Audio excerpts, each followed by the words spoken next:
Si estás perdido entre tanta información, Pablo de León te dice las cosas como son. Muy bien, vamos a hablar, como decíamos al principio del programa, con el doctor Juan Manuel Olmos, quien es el vicejefe de Gabinete de Ministros, un hombre muy cercano a Alberto Fernández, porque comenzó esta gestión presidencial como jefe de asesores de presidencia. Juan Manuel Olmos, buenas tardes. Pablo de León saluda aquí en Las Cosas Como Son y en Radio con Vos. ¿Cómo te va? Buenas tardes, ¿cómo te va? Bien. Bueno, ¿qué pasa en la jefatura de gabinete? Mansur se queda, se va dentro de poco. ¿Cómo es la situación? Porque obviamente vos sos el vicejefe y lo estás acompañando al gobernador tucumano en uso de licencia en esa gestión. Bueno, a ver, los funcionarios son exactamente eso, son funcionarios del presidente, ¿no? Son funcionales al titular del Poder Ejecutivo. El Poder Ejecutivo es unipersonal y en este caso, obviamente, lo ejerce el doctor Alberto Fernández. Y los ministros están en sus funciones en el tiempo que decide el presidente. Cuando fue convocado el gobernador de Tucumán, que hoy está en uso de licencia, Juan Mansur, fue en un momento, digamos, especial. Vos te acordarás, habíamos perdido las PASO el año pasado, en el 2021, y se convocó a alguien que representara a los gobernadores, que tuviera el peso, ese vicepresidente del Partido Justicialista, Juan Mansur, y así fue convocado.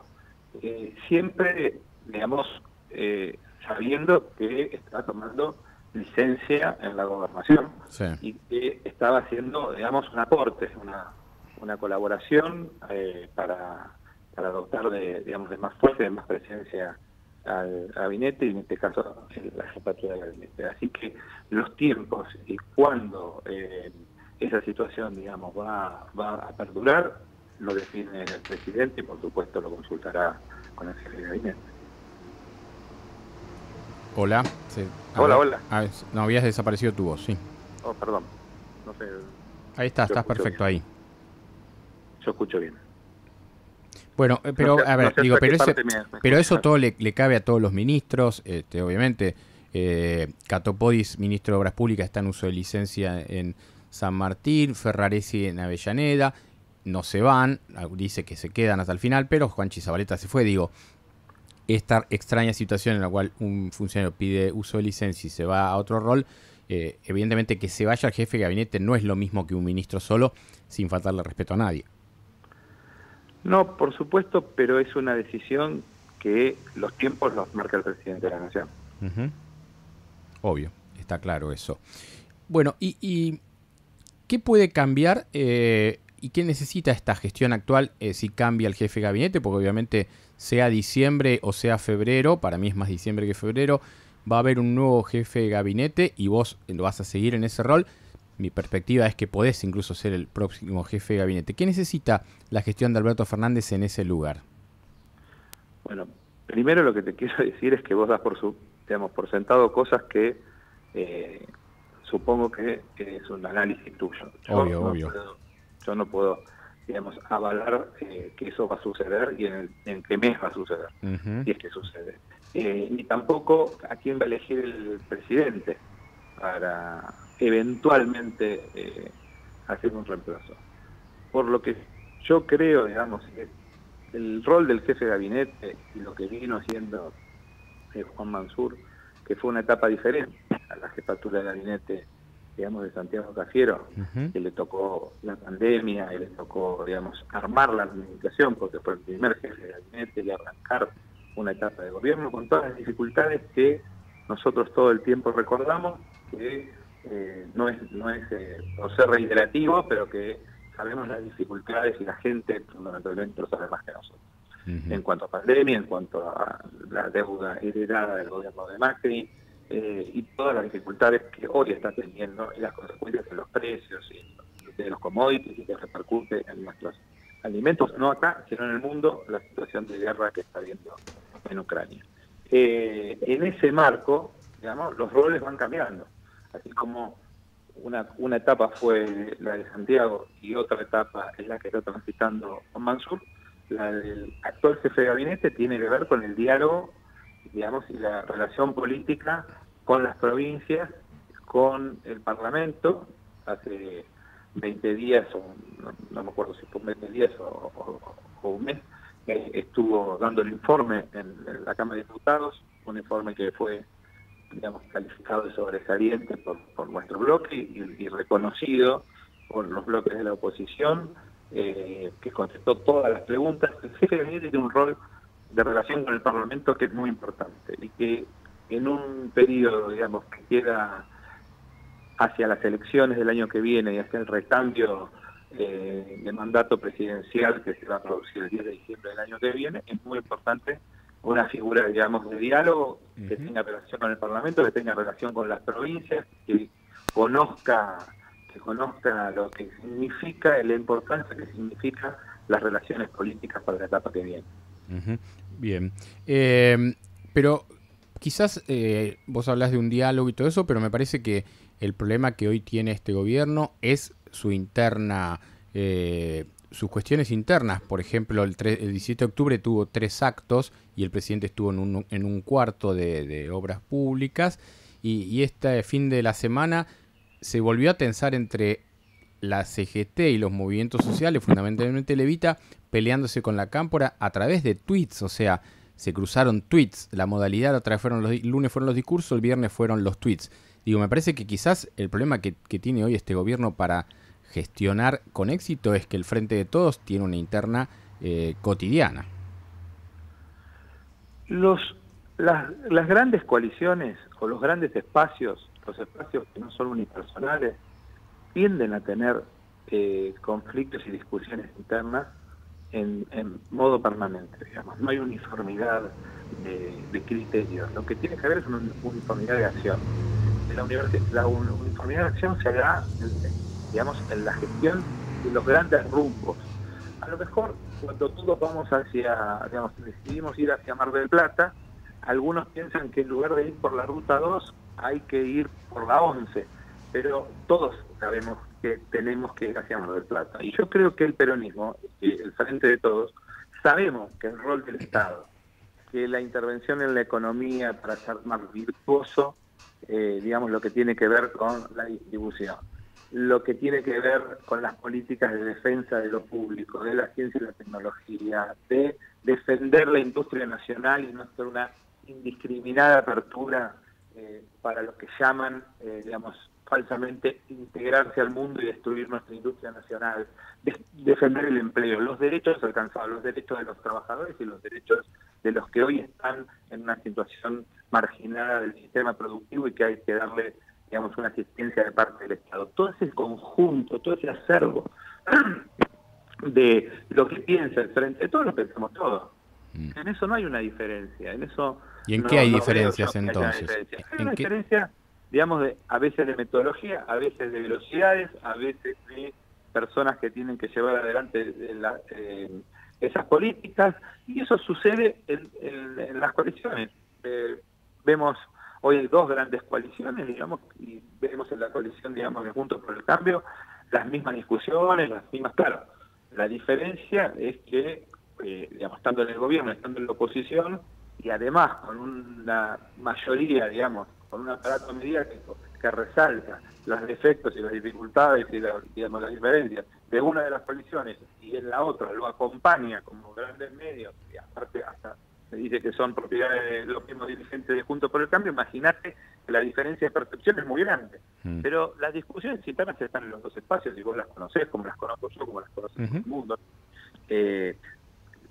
Digamos, también hay diferencias. Ahí me parece que son un poco más profundas, digamos, ¿no? Porque aparecen determinadas diferencias que tienen que ver con el rol del Estado, con la calidad institucional del gobierno que pasó y de cómo se maneja el Estado. Digo, lo que ha manifestado parte del radicalismo a través de Manes es eso, digamos. A lo mejor en ese caso no van todos para el mismo lado, ni todos quieren lo mismo, ni todos tienen la misma percepción de achicar el Estado, de abrir la economía, digamos, de polarizar, o de propuestas así que hemos escuchado de parte de los dirigentes más importantes de Juntos por el Cambio ahora en IDEA o en las manifestaciones que hacen en los medios de comunicación. Sí, a ver, yo por lo menos en nuestro humilde lugar que tenemos aquí en Radio con Vos, hablamos de las internas de Juntos por el Cambio, así como desde el oficialismo, y hasta yo personalmente soy muy crítico de todo el discurso Milei, con lo cual digo, me parece que las discusiones... No, ya sé. No, digo, y obviamente no tengo la capacidad de influir en los medios o en la opinión de la gente. Afortunadamente no me interesa ese rol, sino analizar, dar información y analizar algunas cosas, y me parece que es siempre más importante lo que pasa en quien está en el gobierno, como en su momento yo hablaba de lo que implicaba cada vez que irrumpía Carrió durante la presidencia de Macri. Me parece que siempre el foco tiene que estar ahí. Eso lo acabo de decir, ahí coincido. No, eso lo acabo de decir, sí. Obviamente, las diferencias de criterios en la coalición gobernante está mucho más exacerbada que en la oposición. En la oposición, digamos que determinadas diferencias no tienen riesgo en la gestión porque no están gestionando. En todo caso se romperá la alianza electoral o tendrán dificultades para ponerse de acuerdo en una candidatura o en determinadas cosas. Cuando vos estás en el gobierno, obviamente eso tiene una relevancia más importante, eso no lo desconozco. Lo que digo es que también hay, y no lo podemos desconocer, un conjunto, digamos, de masividad que tienen determinados medios de comunicación que tienen una línea política clara que es opositora y contraria al Frente de Todos, y que entonces exacerban y ponen muchísimo más como título lo que sucede en el Frente de Todos que lo que puede suceder en otras condiciones. De todas maneras, mi análisis parte de un análisis objetivo. Cuando el conjunto de la sociedad decide que el vehículo de la política y de la expresión política son grandes coaliciones, ¿sí? Son grandes sectores, son lugares donde en uno el Estado tiene un rol determinado y en el otro tiene otro, y se ordena a partir de esa concepción de la sociedad, de la economía, de la política, me parece que las discusiones en dos grandes sectores, en una división casi por la mitad de la representación política, porque yo entiendo lo que vos decís de Milei, que es un fenómeno, pero es un fenómeno en contra de la política. Es en contra casi fuera del sistema. Es muy peligroso, que es algo que no ha construido nunca en ninguna experiencia, digamos, en el mundo, que lo vamos a extrapolar y traer al análisis, pero la verdad es que en general terminaron de muy mala manera y retrocediendo las sociedades, y muchas veces fueron el germen de procesos autoritarios que se ejercieron sobre el propio pueblo que primero los votó, ¿no es cierto? El fascismo, el nazismo y un montón digamos de estos experimentos que empiezan a expresarse cuando la sociedad o una parte de ella tiene un hartazgo, tiene un cansancio y ve que sus representantes no le dan respuesta, cosa que sucede y en situaciones extraordinarias de o guerra, y situaciones, digamos, como pasamos de una pandemia, donde no tengo ninguna duda que ha cambiado y modificado el ánimo y el sentimiento digamos, del colectivo sociedad, en un enojo a no tener, digamos, soluciones a los problemas que se planteó la pandemia. Entonces, cuando se producen estas situaciones de dos grandes coaliciones, las diferencias las hay, porque hemos englobado, en lugar de 10 expresiones políticas, en 2. Y entonces la diferencia siempre hay. Vos me preguntabas, para no evadir la pregunta, en las diferencias del Frente de Todos, y yo no te las voy a negar, que hay diferencias de criterios de cómo hacer las cosas, y yo creo que las hay, y están a la vista. Lo que no hay es una diferencia de lo que pensamos del Estado, del trabajo, de la economía, de la ciencia, de la educación, de la salud y del rol que tiene en esta sociedad que tiene que tener el Estado a través de un gobierno. Bueno, estamos hablando con Juan Manuel Olmos, el vicejefe de Gabinete de Ministros de la Nación. Viendo estas diferencias internas, y te hago la última pregunta respecto de esto, ¿hay chance de que se pueda romper el Frente de Todos? No, de ninguna manera. Porque, a ver, si se rompe el Frente de Todos, estaríamos trabajando para solucionarle el problema a los que nosotros creemos que vienen a destruir el Estado, que vienen a destruir la economía, que vienen a destruir las pymes, que vienen a destruir la educación, que le dan un valor diferente a la salud pública. No, si hiciéramos eso sería un error histórico imperdonable para todos los dirigentes que integramos el Frente de Todos. Bien. Este título me gusta. Juan Manuel, te hago una pregunta que tiene que ver con el comentario que yo hacía inicialmente, y obviamente hablar con un funcionario importante del Gobierno Nacional sirve. A mí me parece que la polémica de las últimas horas entre el presidente y un participante de Gran Hermano muestra a un gobierno desenfocado de los problemas reales, la pobreza, la inflación, la inseguridad. Digo, el presidente y la portavoz presidencial ocupados en este tema. ¿Por qué están hablando de esto ellos? No te hago cargo a vos, que no me consta que hayas manifestado al respecto. ¿Cuál es tu punto de vista? A ver, a mí lo que me parece es que el presidente de la Nación tiene un celo muy importante sobre su comportamiento en la esfera pública, en las diferentes responsabilidades que ha tenido. Ha sido una persona que fue director de Asuntos Jurídicos del Ministerio de Economía en los 80, que ha sido superintendente de seguros, que ha sido legislador porteño, ha sido jefe de gabinete y hoy le toca ser presidente. Y en todos los lugares donde actuó, entró y salió sin ningún tipo de cuestionamientos a su honestidad. Eso hace que él tenga, un cuidado de eso y de lo que dicen con respecto a eso. Por eso ha hecho una aclaración y una defensa de una persona que no conoce, que si vos me decís, bueno, pero es un reality, es gente que dice cualquier cosa, yo te lo entiendo, pero estamos hablando de una situación que se instaló en un programa, se empezó, a difundir, y lo que quiso el presidente es cortar por lo sano. No conozco a esta persona, no se puede dudar de mi honestidad, y se terminó el asunto, Tampoco me parece que tenga que tener la trascendencia que le estamos dando. No, eso coincido en que no nosotros digo, ¿no? Si querés el gobierno, sino la trascendencia de algo que, que a lo mejor muchos, vos sabés que muchos dicen, pero esto lo ignorás y pasa. Bueno, sepamos que el presidente este tipo de cosas no las deja pasar, que tiene que ver con sus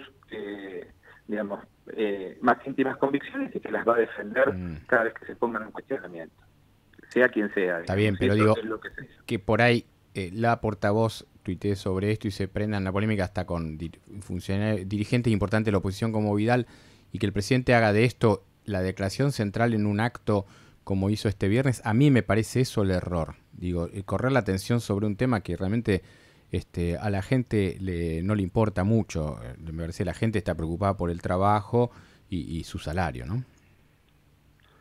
Bueno, pero vos fíjate una cosa, ¿no? Había hay una frase atribuida, entiendo que decía a Goebbels, el ministro de propaganda nazi, que decía, miente, que algo queda.